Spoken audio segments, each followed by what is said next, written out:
Welcome to Boardroom Buddha, the show that shares the lessons of hard-earned wisdom of entrepreneurs and tries to find out the answers of how, why, and what were you thinking. I'm your host, Ray Appen, and joining me today for the show is Phil Jones. Hello, how you doing, Ray? I'm doing great, Phil. I'm very excited about sitting and talking to you. We see each other in church once a week, but this is a little bit different, and we can, I think we have a lot of ground to go over. Okay, well, I hope so. What I thought I'd do is just kind of give the biggest problem with, in my mind, of an interview with you is that you've done so much that the challenge is trying to focus on what we want to talk about. So I am the proverbial jack of all trades, master of none. There's no doubt. Well, I think when our listeners hear at least even part of your story, it will be pretty amazing. But let me just do this. I've got a couple of notes I made on what you've done before, and then we can figure out what we want to talk about. I'm going to read this, and then we can go from there. I know Phil from church. He's currently active along with his wife Barbara in local real estate. He's an avid outdoor person. He and I have spoken a number of times about hiking and Georgia and his climbing a lot of the 14ers.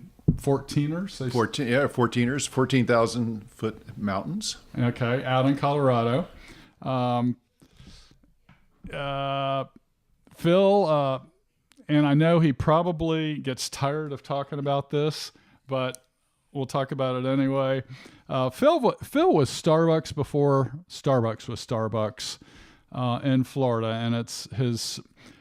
He had started a chain of coffee stores and retail outlets called Barney's in 1980, and which was right around the time that Starbucks was just starting to get ramped up. In 1998, Phil sold Barney's to, was it Pillsbury? Sara Lee. Sara Lee. Okay. To Sara Lee. At the time, he had around 150 stores and was doing something in the neighborhood of $60 million a year. Phil, which is impressive. I mean, that's at least 3 podcasts, but Phil is an ordained Presbyterian minister. He's a former developer of vacation homes in Colorado. And at one time back in the 70s, Phil ran one of the hottest discos in LA. Yeah, that's right. Little known fact. So his interests are all over the board, from orchids to an amazing train set that I just found out that runs through 2 bedrooms in his house and is meticulously crafted to scale. In short, the challenge is, where do we start? And what I'm thinking is, I'll leave that up to you, Phil. We've talked about your coffee a little bit, and we've also talked about your current real estate idea of co-housing. Yeah, some type of community experience and housing for the people that are getting up in age, as we might be sort of getting there now in our I'd say there's a lot aging process. A lot of white hair in this office. So I'll leave it up to you. You want to talk about coffee first? So you want to talk? I know if we start talking about coffee, we won't get to the coloing, but so it's kind of your call. Well, I could kind of converge. I was thinking about us getting together today, and I could converge two thought streams into sort of one set of events. In the late 1970s, I decided to go back to grad school to get to earn my doctorate, and this was in the San Francisco Bay Area. And up until that point, for about 10 years, I'd been in either campus ministry or religious work in Presbyterian, but I had been the chaplain for the Ecumenical Council of Pasadena area churches when I was doing my Master's of Divinity in Pasadena, California. Which is where the disco thing comes in. It really wasn't a hot disco for the over 21 crowd. It was a hot disco for African American, Chicano, and Anglo kids so that we could keep them off the streets and keep them from shooting each other. So that was some of the things I did in community service as a college chaplain at Pasadena City College for the Ecumenical Council. So after that career, stretching about 8 or 9 years, I decided to go back to grad school. And when I was at the Graduate Theological Union at Berkeley, I was staying up late at night, writing my dissertation, reading a lot of books, and I needed something to keep me up at night. And I thought, well, I've never drunk coffee in my life. Here I was 30 years old, never had a cup of coffee. And I thought, well, I'll drink some coffee. That's supposed to keep you up at night. And I could, keep my eyes open so I could study and read. And how old were you at this point? I was about 30, okay. right about that at time. And I found out that the coffee upset my stomach. I didn't like it at all. It was very highly acidic, stuff you bought at the grocery store. So as fate would have it, my wife Barbara and I were walking through a little, a kind of strip center in San Anselmo, California, and we happened upon this delightful little coffee shop, as I found out later, run by a Swiss woman. So she had chocolates and these coffees from all over the world. And I didn't know coffee came from a lot of different countries. I thought it came from Maxwell House and Folgers. And so, I tried some coffee and discovered that some of these origin coffees didn't upset my stomach. And I could drink them and stay up at night. And so little by little, I started to get interested in gourmet coffee, much the same as you would gourmet wine. And so I would sample different coffees. And then I picked up a book in a bookstore by a guy named Ken Davids. It was all about coffee. And I found out all these different countries, the coffee was as different, and each coming from those countries as different as the coffee that comes from different parts of the world. You could make the equivalency to wine. The wines from France are totally different than the wines from Australia or the United States. Well, same with coffee. And so Ken David, who later became a really good friend of mine in the coffee industry, I read his book and I started sampling coffees and realized that I loved some and some I didn't care as much for because they were highly acidic. So when I was doing my dissertation and doing a lot of research on adult developmental psychology, I also at the same time not only discovered something about myself and life cycle and the way I was developing and changing as an adult, I also learned something about coffee as well. And the irony of ironies, at the same time, almost all the founders of the specialty coffee movement were in the San Francisco Bay Area in one form of graduate school or another. No way. And we all put these pieces together 10, 15 years later. And the ones that were influenced by Alfred Peet over in Berkeley, that's dark roast coffee. That was Jerry Baldwin, who's the founder of Starbucks and later owned Peet's. And that was that dark roast, burnt coffee, as I call it. And then, that's my favorite. But and I was more of a medium roast guy, and it goes back to that little coffee store that was getting its coffee from Capricorn Coffees over in the city of San Francisco, and they did a medium roast. Sometimes in the East it's called a cinnamon roast, but a medium roast coffee, which to my taste is a little bit lower in acid, so it suited my stomach a little bit better. So unbeknownst to me, Phil Jones and another guy named George Howell, who's a luminary in the business, we were influenced by Capricorn, and Jerry Baldwin and others were influenced by Peet's. So it's a little bit of coffee lore and coffee history from the Bay Area in the late 1970s. Yeah. But, when I was doing my dissertation... this was to... Go ahead. The dissertation was to go into the ministry, or I was in two programs. I was in the PhD program over the GTU, and then I was in what's called a Doctor of Ministry program through San Francisco Theological Seminary. And the DMin is more like a professional degree, like an ed doc. And I was really interested in the way our life has bends and turns, and it's kind of like a journey, like a river flowing from that little spring when we're born to the whatever we are today, and the course of our life's journey. And so I became really interested in reading in adult developmental psychology and a little bit of philosophy of reality too, how our perceptions of the world and ourself, it many times frames and informs and creates the world. Not only do we see the world, but our perceptions of the world actually, alters maybe our life's journey and our attitudes and outlook on life. And so I in this field of adult developmental psychology, I started reading books. A guy, Sam Levinson, did a book called Seasons of a Man's Life. And Gail Sheehy sort of copied his research in Passages. Remember that years and years ago? Yep. And Eric Erickson and some others, Paul Ricoeur, and more philosophical bent on narrative. And in the late 70s at Berkeley, there's a lot of interest in narrative theology, narrative story, and the way our narratives are, kind of create our life outlook and our life interpretation, the way we look back on our life. And so I came up with this idea along with my dissertation advisor, Dr. Carol Saucy, who's just a wonderful, wonderful person. She's retired now, but just a great counselor. And I came up with this idea of autobiography for self-analysis. And so I did all this reading and the life journey and developmental stages, and came to realize that my life kind of reflected that as well. We all go through these like 10-year time periods in our life. And if you look back to whenever you were born and maybe add 10 years and then keep going forward 10 years, it isn't precise, but there's stages of our life that are kind of predictable issues that we face and have to resolve. And some of those can be when you're in that age, what's called the age 30 transition, which I certainly was at that time, or the most famous one, the midlife crisis at age 40. There you go. And each of those transitions kind of help define us, reflecting on what we've experienced so far, but also gives us a clue and directions we want to go in. And, what do you want to be when you grow up is that kind of question. And that was kind of asking seems to be your perennial. That was one of my questions to get to later is exactly that. But go ahead. I'm sorry. Yeah. So every 10 years you go through these soul searching. At least I have. I have a feeling a lot of our listeners today go through. It may be 5 years, it may be 15 years, but it may be 10 years for some. And you go through these time periods of reflection and.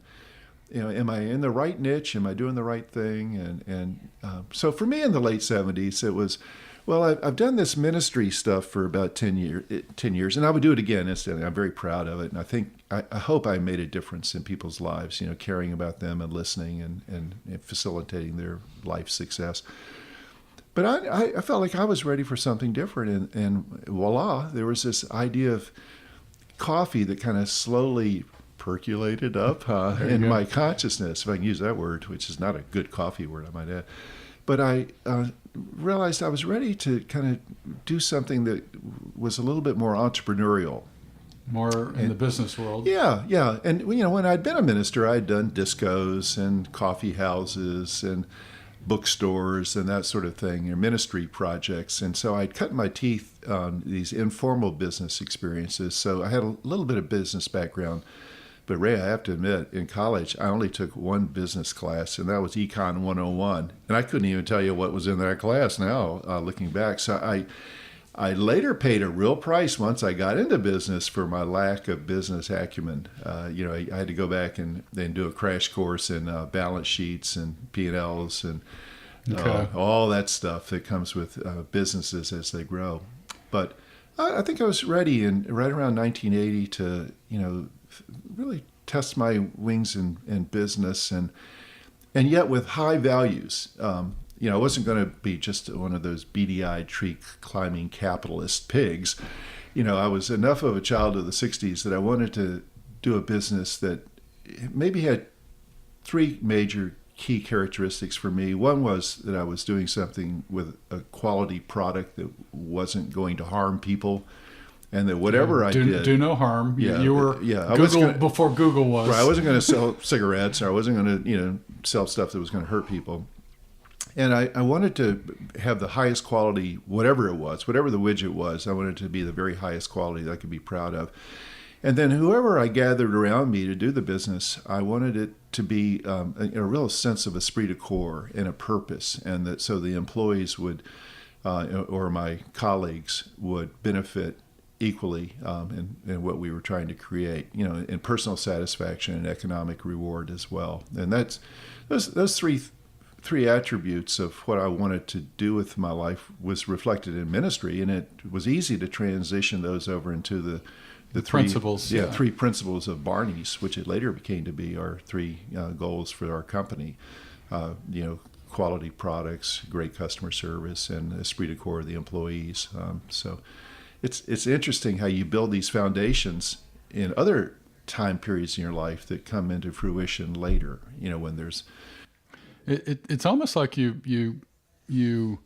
foundation really is the principles that you want to operate the business by, and then you focus on actually building the business. But it sounds like the principles come first, and me, you work backwards almost. Yeah, for me, it certainly does. That's not to say everyone has to go through that particular type of soul searching, but I read something in the Harvard Business Review, which once again, I don't read a lot of business stuff, so I don't want to put myself forward as that. But I was at Harvard Business Review, and it was on intrinsic versus extrinsic reward systems in your occupation. Okay. And extrinsic are you do the occupation so you can make money and then go on vacation and really enjoy life. Or intrinsically, you can do something that's really in harmony with your soul, and you really enjoy your occupation. Okay. It's called sometimes in theological circles a vocation, that you feel a calling to do, to be. And so to me, that was really important, is to have intrinsic rewards. And if it was the coffee business, or if it was later as a developer, or later as a nonprofit executive, which I did about 4 or 5 years of that as my encore career, I wanted to do something that was intrinsically rewarding and in harmony with who I understood myself to be at that moment in time. I think that speaks to a lot of millennials it right really now does. Because they don't want to take a job if it's not kind of touching their bases and the things that they want to be or become or support.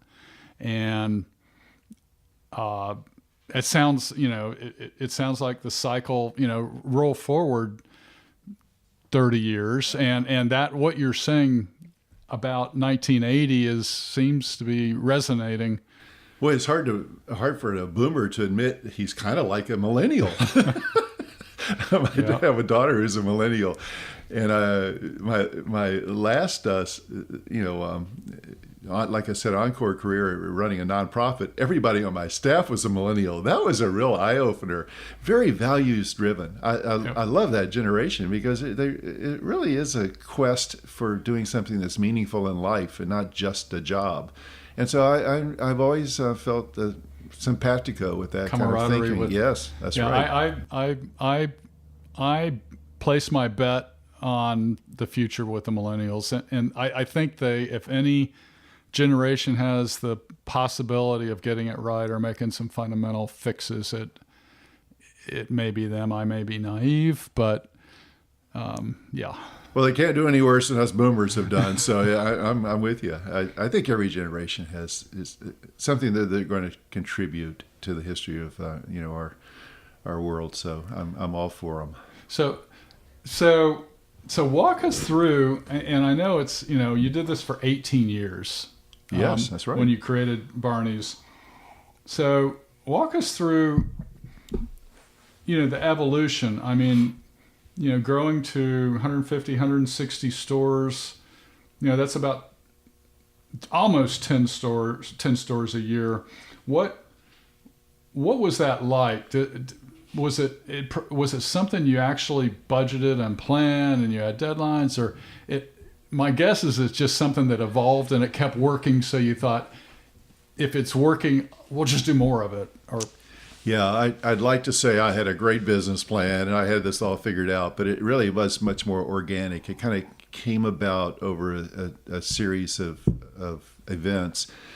And also, I was in the right place at the right time for the emergence of the specialty coffee movement.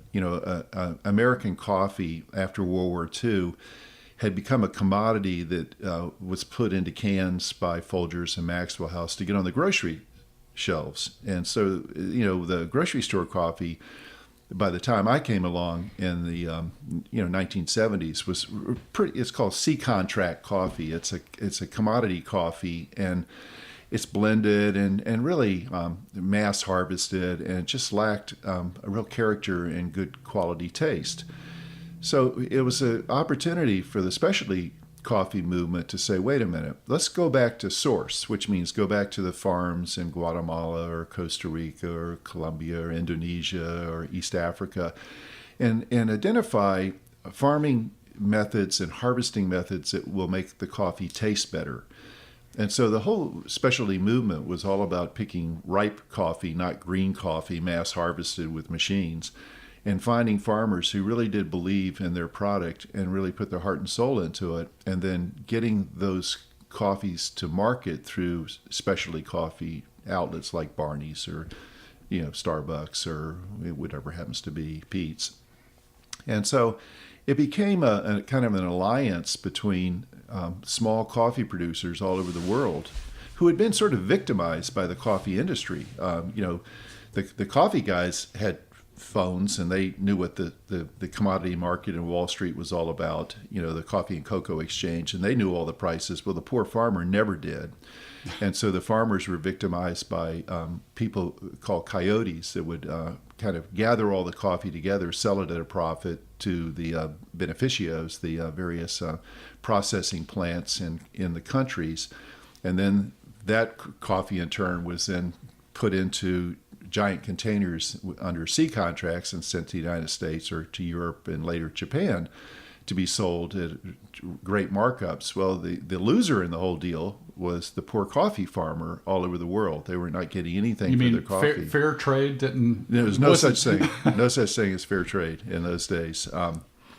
So part of the specialty movement was not only enlivening an interest with the consumer in the United States, and the same thing was going on in Europe at the same time, the same thing in Japan. Not only enlivening consumer taste, that there really was different qualities of coffee and different tastes of coffee depending on origin and depending on how long you roasted it. The longer you roast it, the darker it gets, and those type of issues. But there was also a real need to help farmers get a fair price for their coffee and to enhance the quality of their lives as well. And so I became a member of the Specialty Coffee Association of America in those days. Now it's called the Specialty Coffee Association because it's the biggest coffee association in the world. And I had the honor of serving one term as the president of that organization. But we formed an international committee that wanted to help the coffee farmer benefit as much from the success of specialty coffee as we did, the end retailer of the coffee, and so that we would all benefit from the fruits of our labor. And that's been one of the great marks of the specialty coffee industry, is that coffee farmers, later on fair trade and all of those different things that came up, were really able to receive much higher prices for the real fine quality coffees. It's not always a success because there's some countries that have not really gotten into helping their individual farmers depending on their political outlook. But for the most part, throughout the world, coffee farmers receive much fairer prices for their coffee than they used to, due to the specialty That's just movement. It doesn't sound like it's by force. It's almost... It's a force. Well, it's a force in the sense of the force of the market. The market will pay for fine coffee just like it will pay for fine wine. A lot of similarities are fine tea, which is another allied industry.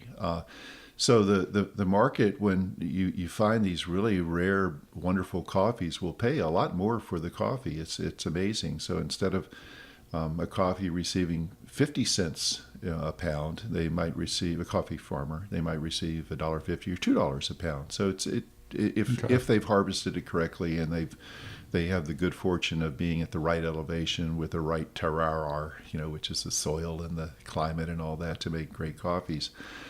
But I've sort of digressed into the international, coffee sphere here and moved away a little bit from Barney's. I can go back and tell you a little of its history. So, if you'd like. well, maybe you started with a single location, and you grew it. You cashed out. Maybe a way to approach that we don't have 10 hours for this podcast. People don't have that much time, but what did you do? You ultimately sold, and then you went into development in Colorado, and then you went back and you bought the company again, and then you sold it again. You sold it again. So, looking back at that, what would you have done differently, or what could have been done differently to have kept the company? And you envision someone who's, say, in Alpharetta, who's a tech startup, who's just getting started, and they start to see growth, and they start small, and then they're starting to expand, and they don't have a big plan, but the demand keeps growing. What can you tell them that you wish someone had told you? Well, the issues of growing an entrepreneurial enterprise are really similar. It doesn't really depend on almost what industry you're in. There's some caveats to that. I started my business on a really nice shopping street in Winter Park, Florida. It's called Park Avenue. So it's a nice kind of nice venue to start. And remember, I know thought, Winter Park. And I thought I was going to do one store. I realized real quickly that I loved customer service, and I loved interacting with the customers, but I wanted to have something a little bit more, a little larger than just myself and no employees. So, I really began to, think about how would I expand the business, and so I looked at one of the local, shopping malls, and when I, went to think about expansion, I decided, well, let's go talk to a mall developer, and could I put a store in a mall? And that's kind of what started changing Barney's. I went from it being on a little shop on a high-end shopping street to being in a regional mall in Florida in the early 80s. And that's when there was a mall being built seemed like every month. I think DeBarlo was. Yeah, DeBarlo, right. Yeah. And I ended up with about 75 stores in DeBarlo malls alone. And what happened with Barney's, we grew by over 100% in sales 8 years in a row, which is kind of a breathtaking type of growth. And what happens when you get that kind of growth is you always need money. That doesn't come from cash flow. Dirty little secret. It doesn't come from cash flow. And so, what I was always on the quest for is to find partners. We formed a corporation and we sold shares. And so I was always, not only running the business and giving inspiration and hope to the employees, but I was always out with, the business community and the banks and investors to get the funds necessary to grow. A store cost about $250,000 in those days. So every one of those stores we added, you had to, go out and either leverage with bank financing or with partners. And so, like any entrepreneur, how much of the business that you control 100% are you willing to give up for the money that helps you to grow the business? And that's really one of the big core yes. questions. I'd say that's one of them. And secondly, how do you find the team and the talent as you evolve the business from 1 store to 10 stores to 50 stores? There's a different skill set required by your early employees. And so that's always a tough evolution. Many people call it a transition time period in companies, where you go from your original team, where everybody's on a first name basis and best friends, to where you have to go out and start bringing in those specialists, the CFO and the COO and the computer guy and all of that kind of stuff that you have to have on a team when you end up with, as we mentioned earlier, about $60 million in sales and at peak season, 2,000 employees. You don't do that. It reminds me of Elon Musk's his journey. On a much bigger scale. Yeah, that's right. Right, and I think it's what all of the entrepreneurs listening today will go, oh yeah, I know what he's talking about. You always need more money, and you always need more help to pull off the dream. And then to weather the mistakes that you make as you're learning. Because I certainly made some. As I mentioned earlier, I didn't know what a balance sheet was, and I didn't fully understand cash flow. That just because the money comes in, you still have to pay your bills later. And so you have to kind of understand the business cycle of the year, and certainly retail has an enormous cycle built around the various holiday seasons and that sort of thing. So it was a lot of those type of trial and error things that I had to learn, and I certainly made some of my mistakes where I probably got the company overextended, but each time, as fate would have it, we kind of came through with flying colors, even through one or two little recessions.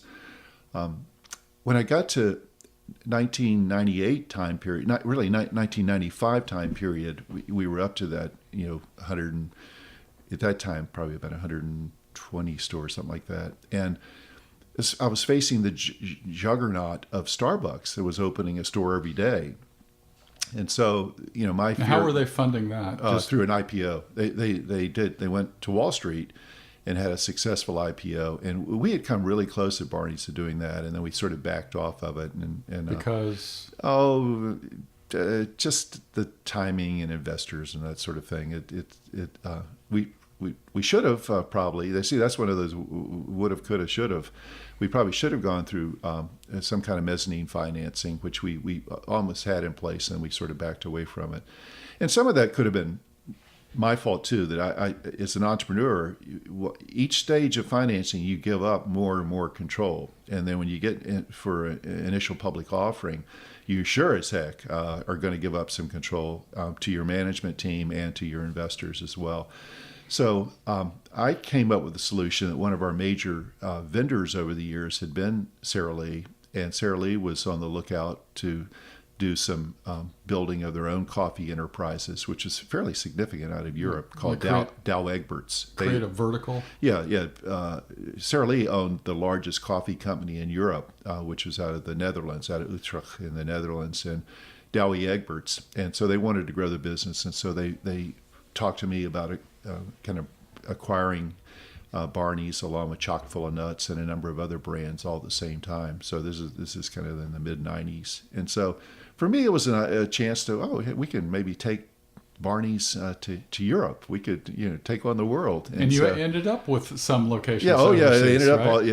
up. I really wanted the quality to remain as high as it was when we started Barney's. We really had very, very high quality coffee and tea products and related appliances, gifts, and accessories. I mean, I wanted the highest quality at the fairest price, and so the control was really important to me. And we had franchisees as well. Most of our stores were company owned, but I was in the wonderful world of franchising also with 45 franchisees. Mm-hmm. And that's another whole day's discussion of franchise relations. And, franchising is a wonderful opportunity for small entrepreneurs to kind of get into businesses. And maybe we can talk about that. That sounds to me like its own, for a franchise, there's so many people out there our age and youngsters and, that are trying to figure out what they want to do. Maybe let's get out of corporate and buy a franchise. And so I think if you're willing, we can come back, invite you back and talk about franchising. Was there a point, Phil, when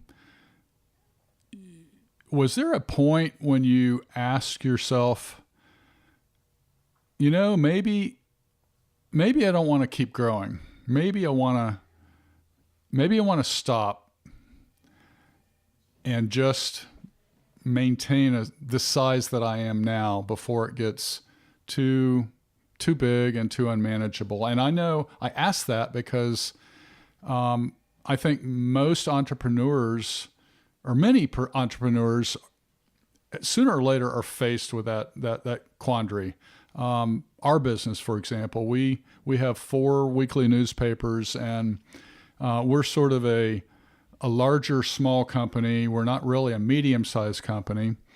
And there have been a lot of times, or there have been some times in the past where I thought to myself, if we just had one paper, we wouldn't need many people to run it. It'd be a lot simpler.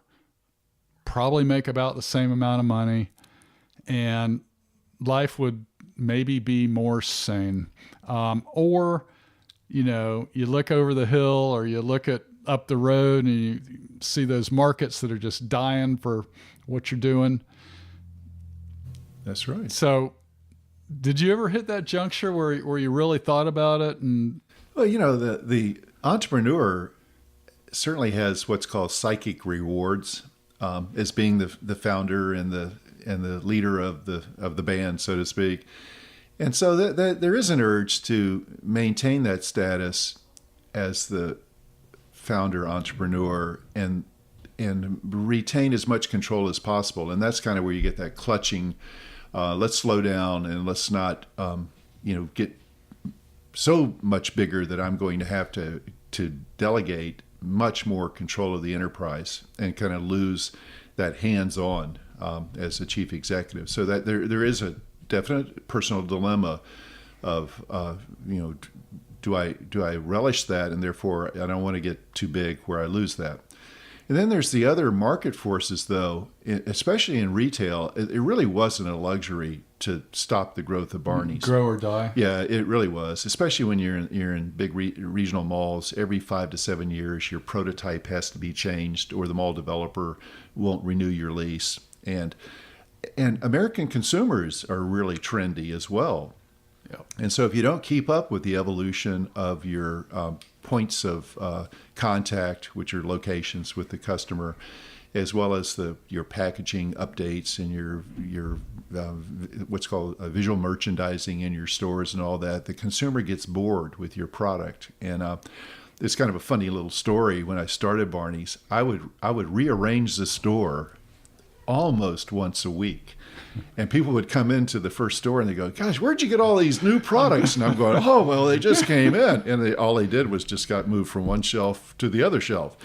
And so I learned really early that visual merchandising and that type of presentation made all the difference in the world in your sales, and seasonality and your various seasonal promotions and stuff encouraged consumers to purchase. And so in the retail business, you really can't sit still. It's kind of a death sentence. Now, there may be many businesses out there where the entrepreneur can really do that and just focus on quality and focus on their personal control of their business, and also the customer contact that they relish, and they can get away with it. A lot of businesses, I would guess the high-tech businesses too, are really pushed forward by competitive forces. I don't think you can sit on your laurels. I read something recently that it said something to the effect that even the technology companies, they cycle and they have a predictable lifespan, even a Google or a Apple, and it seems like it's just a law of physics. It is what it's going to be.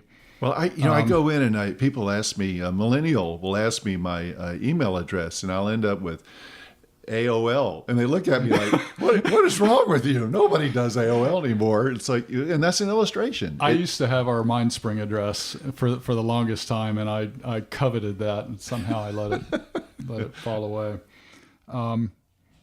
In the packaging forever. Well, two things that came to my mind. The packaging, that's Steve Jobs. I mean, I remember looking at his stuff, going like, Steve, what? Who cares what this Macintosh looks like? Or who cares? You know what? I have every single box of every single iPhone I've ever bought because the boxes are just so cool. And packaging is important. It's huge. We did this whole series when I would go on trips in the coffee industry. You had to travel? Oh boy, I was Indiana Jones, incarnate, all over the world. Going to coffee farms and meeting farmers and finding these rare coffees. Maybe you should start a franchise or a consulting business, setting millennials up in the coffee business so they'd have an excuse to travel. Well, some of my friends have made a living out of helping people to set up coffee businesses. Okay. There's all kinds of self-help So books. You're available? No. Once in a while, I get a phone call and somebody will ask me some questions. But there's plenty of resources out there, on the various ways that you can start your own little coffee shop. Pretty tough today to be terribly successful at that, but some people Even are. Seattle's best. It just seems like there's only room for one. Yeah, and Seattle's Best is actually owned by Starbucks. Is it? Yeah, Okay. Yes. Okay. Gosh, I was going to digress into something about the out there in the coffee industry. Sorry. The other thing that occurred to me, and I again, here's my senior moment. I can't think of more than one thing at a time. One of the books I read recently that I need to reread that you sort of brought up was Start with Why. And I think the premise of the book is that all successful companies have to know why before they do anything. And going back to Steve Jobs, one of the, while he was still alive, you never saw an Apple commercial that had an Apple product in it, ever. But you saw what Apple stood for. That's right. The why. That's right. It's we're different. We're renegades. We walk against. We swim against the current. That was all of Apple's advertising. You never saw a product. So I think maybe, possibly, young entrepreneurs, people starting out, need to start with why. They need to have some founding principles that maybe that gives them guidelines or parameters. Well, talking about the marketing and the importance of marketing, because in a certain sense, the marketing is your brand and your image and your why to the public's eye, and so it is really critical that your packaging and your marketing does match up to why you feel that your business really is an important commodity to be purchased or used by the consumer. And I remember I was digressing back into talking about going to these various coffee countries. I would come back and have sourced maybe 3 or 4 really rare, unusual coffees.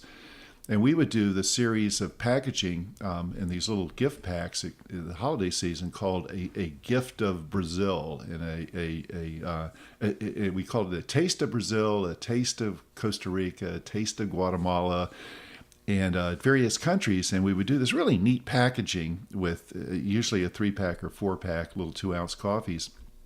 And on the back it told the story of the farmers and the unique taste profile and everything. And that packaging really caught on. And it was funny. I'd go travel all over the coffee consuming world, and I'd see our packaging up on the shelf of this little fazenda, little coffee farm where they had Taste of Brazil on the shelf because they were so proud that their coffees were being acknowledged. Symbol. It's a symbol that's important. Yeah. The other thing that happened, I was in Miami in South Beach, and there's this funky kind of catchy store of old things that you can buy that are really kind of neat. And there was some of my Taste of series packaging there that people were buying. The coffee had to be like 15, 20 years old, but it's that look and talking about coffees from all over the world, and once again just acknowledging the gift that the hands of these coffee farmers really do create in the unique taste of the coffee and stuff. So there you get your values and you get your why really out in front of the public. Why? Because there's great coffees that you'll love consuming, and they come from great people all over the world. People that are dedicated, paid fairly, that grow it by hand. That's right. That's right. And we can make a difference in their lives by purchasing this coffee at a little bit higher price. Not that much higher price, I might add, but it can make a world of difference in their lives. So it's back to the values, why we do what we do. It's the same thing that you experience here at the newspaper. You're very high valued, value driven, and honesty and truth, and trying to convey and enliven public debate on the part of your readers and what you're writing, and trying to enliven interest in. And That's what makes business kind of fun, doesn't it? It's about, and life too, I think. You know, I see a bunch more interviews here. Let me just ask a couple of quick ones, and and then if you can find time in the future, I would love to have you back. Oh, it's always fun talking to you. Sure. So, how about a couple of your favorite coffees, and how in the heck, where do you get them? Well, I mean, you're probably one of the the pickiest coffee drinkers out there. So yeah, well, remember, I'm looking for low acid coffees. So I kind of prefer the Indonesian coffees and the Ethiopian coffees I like. And sometimes you can kind of blend those together, the Ethiopian, East African coffees with the Indonesian coffees. You get mocha javas that are really rich and full-bodied but low in acid. The coffee I'm drinking currently is Yirga Shefi, which you gave Ethiopia. me a bag of. Yeah, Thank you. In the southern part of Ethiopia. And real quickly, a great story. I went to Ethiopia, flew into Addis Ababa, and so we get in Jeeps to drive down the Rift Valley, about 100 miles down to the Yirgacheffe Hills in the southern part of Ethiopia. And so we're in these 3 or 4 Jeeps, and we're on the main highway of Ethiopia, which had 2 lanes and a lot of potholes, and every farm vehicle pulled by a donkey in the world on those roads. So this is their super highway, I'm telling you. And we're going like 70 or 80 miles an hour in these Jeeps. And I noticed that my driver, who was a government guy from Ethiopia, every time the Jeep in front of us swerved, he swerved. And that was to avoid, running into something on the road, a pothole or a farmer or a donkey. And so we're racing down the road. And I said, "Why are you going so fast?" And he said, "Well, we want to get to Lake Awasa, where we're going to stay for the night, before nightfall because of the bandits." It's like, because of the bandits? What are you talking about? Oh yeah, we can't be out on this road at night. So we're just hauling down the road as fast as we can, and we are coming down the road, and the Jeeps ahead of us swerve, and I swear my driver could not see past his nose. He just saw the other Jeep swerve.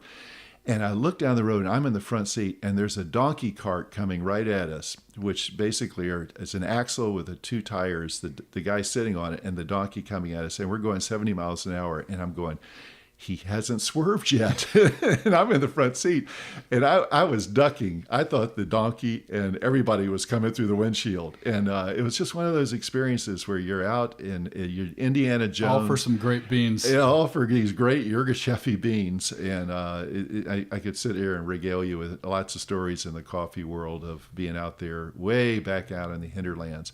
But, it's funny. In Ethiopia, we met coffee farmers that have been, they've been growing trees for 50 years, and their father or their grandfather planted the trees, and you get to see the village, and you get to talk to the people. Wow. And we always had interpreters with us, and it was just always a great exchange. And many times we would give them coffee of theirs that this is what it tastes like once it gets to the United States and it's roasted and everything. And a lot of the coffee farmers had never tasted their coffee. Oh my gosh! And roasted and served that way. Did they like it? Oh, they thought, well, this is really interesting. This is good. Yeah, Ethiopia, they roast the coffee beans right in front of you with popcorn. So you get coffee and popcorn in the Ethiopian coffee ceremony. It's kind of funny. It's an interesting country. Wow. Any good books on your shelf at the moment? Yeah, that's a good question. I think I might have burned out a little bit. I read so much when I was in grad school. I tend to be more sporadic about my reading. I went through a time period when I was really interested in native Plains Indian religion and philosophy. So I read a lot. Ended up teaching a college level course in Plains Indian philosophy and history.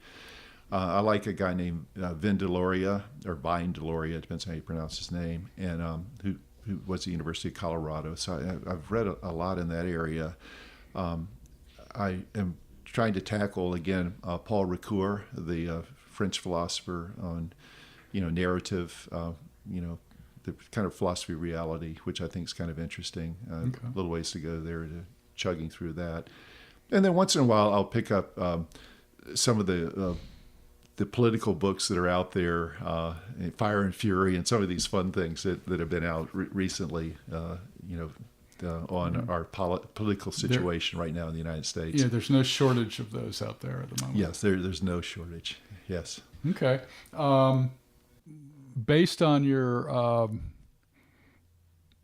wide-ranging history and all these endeavors, you're in the real estate business right now. Is there anything? What are you going to apply from what you've learned to your real estate business? Because I'm sure you're not going to be just have a normal real estate endeavor. Well, what got me interested in development after I sold my company, I was on the board of directors of the Central Florida YMCA. And on that board, as fate would have it, were a lot of guys that were on the forefront of the traditional neighborhood development movement, or new urbanism, as it's called. And this is where these guys were part of designing Celebration down at Disney and various other of these TND, or traditional neighborhood development communities. That's zero lot lines. A lot of what we're seeing here in Alpharetta is new urbanism. And so the real quest of new urbanism was to create living environments where community could be re-experienced by those that lived in the community.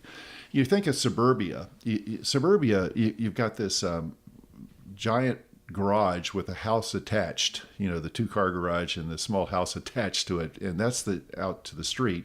No front porch, and therefore it hinders the interaction with your neighbors. You can live in a neighborhood and not even know. It isolates you. Yeah, and you everything you do, you get in a car. Well, traditional neighborhood development and new urbanism said, what if we could get you out of the car, de-emphasize the garage, and do a front porch and actually focus on community? So my buddies on the board of the Central Florida Y were heavily involved in that and developing communities all over Florida and all over the world later. And so that intrigued me. And so that was my urge of what got me in development in Colorado, to create a neighborhood that had the opportunity for people to get to know their neighbor and to re-experience community again. That I thought that was really lacking. So that's still what I think is really important in the development of a community consciousness. And I'm really proud of what I think Alpharetta is doing right now because of this clustering of the housing, creating opportunity for pedestrian traffic, this whole concept. Can you walk someplace in 15 minutes and actually get someplace, yep, as opposed to the end of your cul-de-sac in a suburbia, 50 miles out from town? And so that is what's kind of brought me back into the real estate business, thinking about us in the boomer generation retiring en masse now, and could we find places where boomers could re-experience community in a more intimate setting, where you cluster. Instead of being isolated in suburbia, could there be living situations where we can have neighbors that we get to know and experience that community of safety, of intellectual stimulation, and none of that isolation that a lot of times occurs when you sit in your house and you watch TV all day and you don't even know your neighbor? What can we do to kind of break that cycle and create opportunities for community involvement, community service? And I think housing and the proximity of housing drives a lot of that. If you live isolated, you got to really work at being social. That's right. But if you create living environments which really do facilitate socialization and a sense of community interaction, wouldn't that be great? So that's what has gotten me back into kind of focusing on retirement housing trends, which I tell you, Forsyth County, we're on the epicenter of what's going on in the United States. There's a lot of... Now, is this the well, there's this idea of co-housing where you kind of share some of the common area of attributes. Now we're all used to that in our neighborhoods here in Atlanta, which is the swim, tennis, all that. Well, that's kind of a sharing, but there's even deeper ways that you can cluster bungalows where there's maybe a common house where meals are shared a couple of times a week and that sort of thing, with a kitchen, or there's a pavilion area with a barbecue pit. All those type of things which encourage us kind of getting out of our shell of our house, our four walls, and rubbing shoulders with our neighbors so that we can develop friendships. Back to the commune life. Yeah. Not quite 1950s, 60s hippies, but there's some of the urges from that were right on spot. They were spot on. The need for rediscovery of community in America. It makes us more civil. It makes us more tolerant. It makes us more open when we have communities where we actually rub shoulders with people who may be a little different than us. Different age or different color or different outlook, and I think that enriches each of us and our ability to be a better human being. Well, and it gets us, and it goes without saying, it hopefully would get us away from screens. Yeah, and also stereotyping the other, and being not open-minded about the other opinions and other people's lives. Yeah. Well, look, I'm so looking forward to getting you back on board. I think we have so much more to talk about. It's great talking today. Well, to me, just listening to you, I could do that for hours, but maybe we'll break it up. So I'm going to go ahead and thank Phil Jones for joining us, and thank everyone for listening to this podcast. Don't forget to subscribe to the channel and rate the show. And be sure to follow us on Twitter at Buddha Boardroom. And remember, success is not final. Failure is not fatal. It is the courage to continue that counts. Have a great day. Thanks for listening. Thank you, Phil Jones, for coming into the studio.